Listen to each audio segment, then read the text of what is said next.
الدين استعان والصلاة والسلام على أشرف الأنبياء والمرسلين وعلى آله وصحبه وسلم أجمعين. Bapak-bapak, ibu sehat? Alhamdulillah ini malam ke-19 ya Pak. Dan alhamdulillah belakangan ini malam kita terus dibayar dengan hujan. Alhamdulillah juga semoga rahmat Allah itu memberikan ketenangan untuk malam kita dapat ibadah dan dapat baca Quran, dapat tahajud dan lain sebagainya. Syukur kepada Allah Bapak Ibu semua. Saya masih ingat ya Pak, Bu. Alhamdulillah meskipun setahun sekali Bapak ya. Diva dan alhamdulillah tahun ini alhamdulillah sudah kuliah di Bogor dan di Institut Agama Islam Tazkiyah. Saya pulang kemarin bulan 3 tanggal 25 Maret. Dan itu mulai-mulainya corona gitu ya di Indonesia. Dan dari Bogor, saya dari Bogor ke bandara itu alhamdulillah jalanan udah lengkap, semua. Udah mulai mulai masuk corona. Dan satu yang kita tangkap ternyata kita sebagai manusia takut sama corona. Takut apa? Takut nggak? Ibu takut tuh? Enggak, kalau kebal ya. Di Cipojono masih ramai soalnya. Kita sebenarnya takut ya. Dengan corona ini kita takut. Dengan corona, maklum kita takut, wajar kita takut. Dan takut itu sebenarnya nggak masalah. Ya. Takut kita dengan makhluk beda dengan takut kita dengan sakholik. Kalau kita takut dengan makhluk, kita takut dengan sesuatu, entah itu harimau misalnya, entah itu ular atau lain sebagainya, kita cenderung untuk menjauhinya. Tapi kalau kita takut kepada Allah, kita cenderung untuk dekat, untuk terus bisa dekat, untuk terus hingga akhirnya tidak ada azab yang Allah turunkan kepada kita dengan kedekatan itu insyaallah.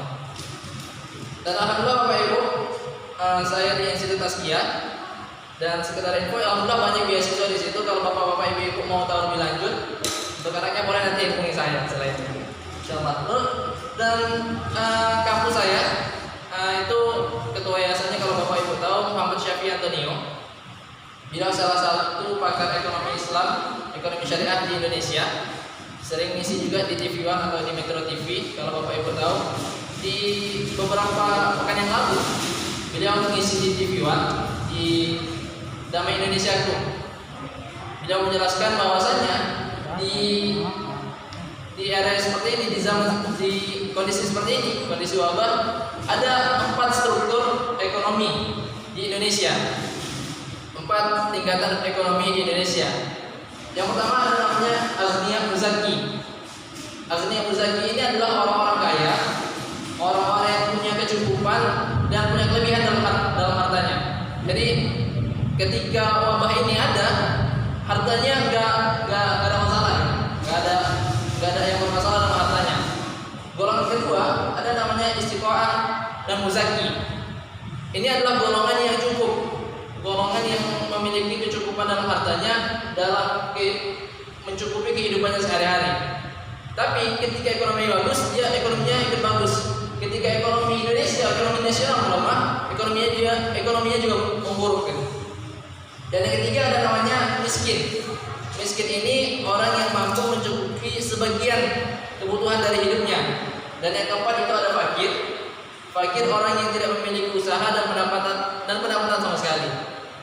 Bapak Ibu semua, di kondisi seperti ini kita melihat dari kondisi ekonominya hanya satu golongan yang dapat selamat dari ekonomi di masa ini. Golongan pertama tadi harusnya muzaki.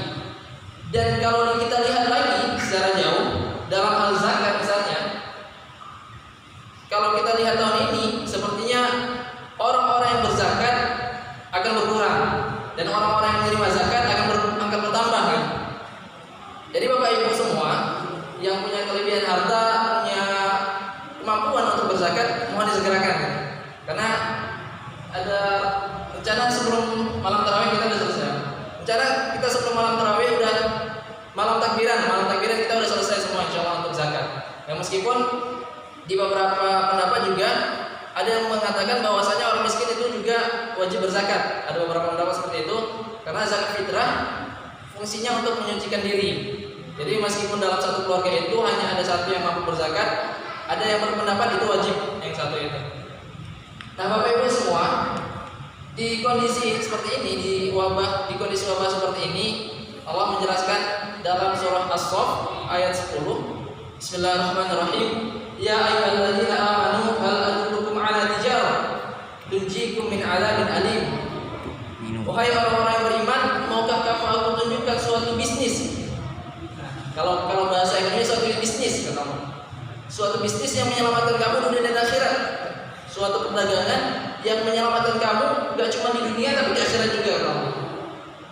Allah menjelaskan dalam ayat 11, tu'minuna billahi wa rasulihi wa tujahiduna fi sabilillahi bi amwalikum wa anfusikum dzalikum khairul lakum in kuntum ta'lamun. Yaitu ketika kita beriman kepada Allah dan beriman kepada Rasulnya serta berjihad bersungguh-sungguh dengan harta dan dengan jiwa kita, dan itu lebih baik jika kamu mengetahui kamu. Allah menjelaskan perdagangan. Kalau di hukum bisnis itu Bapak Ibu ada namanya pedagang konsumen. Kita sebagai konsumen, keuntungan yang kita inginkan dalam kita sebagai konsumen adalah mendapatkan kepuasan yang maksimal. Kita beli barang, kepuasan apa yang kita dapatkan dari barang itu? Kita beli jasa apa yang kita dapatkan? Kepuasan maksimal apa yang kita dapatkan dari jasa itu? Tapi kalau kita sebagai produsen, kita ingin untung yang banyak, untung laba yang banyak dalam perusahaan kita. Tapi kalau kita sebagai makhluk, kita sebagai hamba Allah, keuntungan apa yang kita ingin dapatkan? Sebagai hamba, sebagai makhluk, sebagai abdinya Allah. Allah menjelaskan, perdagangan itu adalah dengan kita beriman kepada Allah dan Rasulnya. Iman kita gimana gitu? Iman kita ucapkan dalam lisan, kita yakini dengan hati, kita lakukan dengan perbuatan. Ketika kita beriman kepada Allah, kita sholat, kita zakat dan lain sebagainya.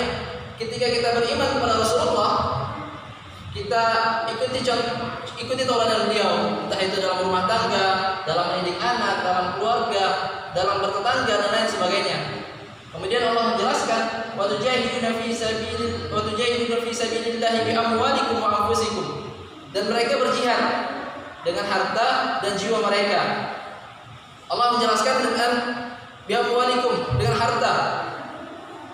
Dengan harta ini bisa dengan bersedekah, Bapak Ibu semua.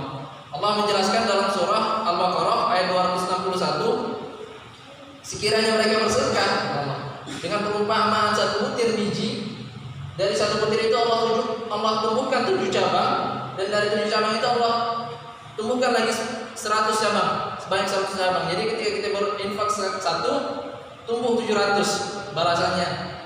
Dan ini di bulan Ramadan, limpahan rahmat Allah berlipat ganda di bulan ini. Jadi insya Allah dengan kita bersedekah, dengan kita banyak membantu orang, berbuat baik kepada tetangga, saudara dan sebagainya, insya Allah limpahan rahmatnya, limpahan pahalanya juga lebih berlipat ganda insya Allah.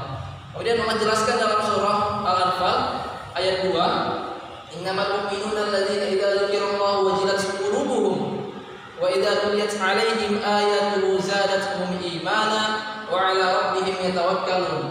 Allah jelaskan tentang orang beriman. Orang beriman itu gimana kan? Orang beriman itu yang apabila disebutkan nama Allah bergetar hatinya, dan apabila dibacakan ayat-ayat Allah, ditampakkan kekuasaan Allah, maka bertambahlah imannya. Ayat berikutnya dijelaskan alladzina yuqimuna sholata wa mimma razaqnahum yunfiqun, yaitu orang-orang yang sholat dan orang-orang yang berzakat. Jadi Bapak Ibu semua, kita puasa aja nggak cukup.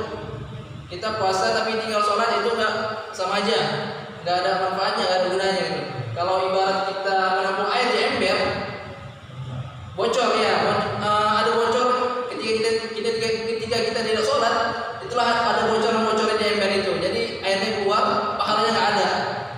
Jadi Bapak Ibu semua, Allah menjelaskan juga di dalam surah As-Sajdah ayat 15-16, ciri-ciri orang yang beriman adalah mereka yang lampunya terpisah dengan tempat tidur. Dalam arti kiasan adalah mereka yang melakukan tahajud, mereka yang bangun tengah malam untuk meminta kepada Allah untuk bermunajat kepada Allah dan untuk mohon ampun. Nah, di Ramadan ini kita mudah sekali bangun pagi-pagi buta, bangun pagi untuk sahur. Sebelum sahur sempatkan Bapak Ibu untuk kita bertahajud, untuk kita mohon ampun kepada Allah, karena tak lain tak bukan wabah ini bisa jadi karena dosa-dosa kita gitu. Tak lain tak bukan wabah ini bisa jadi karena kesalahan kita gitu. Jadi sebelum kita sahur sempatkan untuk tahajud minimal 2 rakaat, untuk mohon ampun, untuk minta pertolongan sama Allah dan mohon agar wabah ini dijauhkan dari Indonesia insyaallah. Kemudian ada juga Bapak Ibu yang terdampak mungkin corona COVID-19 ini, Allah jelaskan sesuai tuntunan Rasulullah, ada sholat duha di pagi sebelum kita sibuk bekerja atau lain sebagainya. Sholat duha ya, sempatkan Bapak Ibu untuk sholat duha 2 rakaat. Dalam doa duha, Allahumma in kana rizqi fis sama'i fanzilhu. Allahumma ya Allah, jika rezekiku masih di langit, turunkan ya Allah. Kita minta rezeki kita diturunkan sama Allah. Wa in kana fil ardi fa'akhrijhu. Dan jika rezekiku di bumi Allah, di dalam tanah, keluarkan ya Allah. Wa in kana ba'idan faqribhu. Jika jauh, dekatkan ya Allah. Wa in kana ma'assara fayassirhu. Jika rezekiku sulit untuk datang ya Allah, mudahkan ya Allah. Wa in kana haram fatahhirhu. Dan jika rezekiku masih kotor ya Allah, sucikanlah ya Allah. Kita minta rezeki sama Allah di waktu duha-duha itu. Jadi kalau biasa saya waktu SMA itu bilang sama kawan kan, mau kemana nih? Mau minta duit gitu. Minta duit sama siapa? Sama Allah gitu. Karena di duha itu kita minta rezeki sama Allah. Di duha itu kita minta ampunan, minta rezeki sama Allah gitu. Jadi Bapak Ibu yang berhadir, coba dikencangin lagi duhanya, dikencangin lagi tahajudnya, dan dikencangin juga sedekahnya. Yang insya Allah dengan itu semua dan juga usaha-usaha kita gitu. Mungkin ada yang nggak kerja lagi di kondisi seperti ini. Nah, ada 3 tipe pemikiran Bapak Ibu semua. Yang pertama itu critical thinking. Kita mesti berpikir kritis. Dan ada juga collaborative thinking. Kita mesti berpikir kolaboratif. Kita mesti menyatukan ide-ide yang ada, dan ada creative thinking. Kita mesti berpikir kreatif. Ada yang sebelum wabah ini dia jualan jilbab. Karena ada wabah ini, dia ganti jadi jualan masker. Nah, itu suatu hal yang membawa kebaikan. Ada juga yang jualan misalnya sebelum wabah ini dia jualan alkohol. Ketika wabah ini alkoholnya diubah jadi hand sanitizer. Alhamdulillahnya itu adalah suatu hal yang baik yang insya Allah ketika kita bisa berpikir kreatif, rezeki itu akan terus datang Bapak Ibu semua. Dan satu hal yang Dr. Syafi'i Antonio itu katakan, bahwasanya kita nggak akan meninggal. Kita nggak akan meninggal sebelum rezeki kita habis. Jadi Bapak Ibu semua, jangan takut kita kekurangan rezeki, jangan takut kita nggak makan besok, jangan takut kita anak kita mau gimana segala macam, jangan takut. Ada Allah, minta sama Allah, minta ampunan sama Allah, minta rezeki sama Allah. Karena Allah yang Maha Kaya,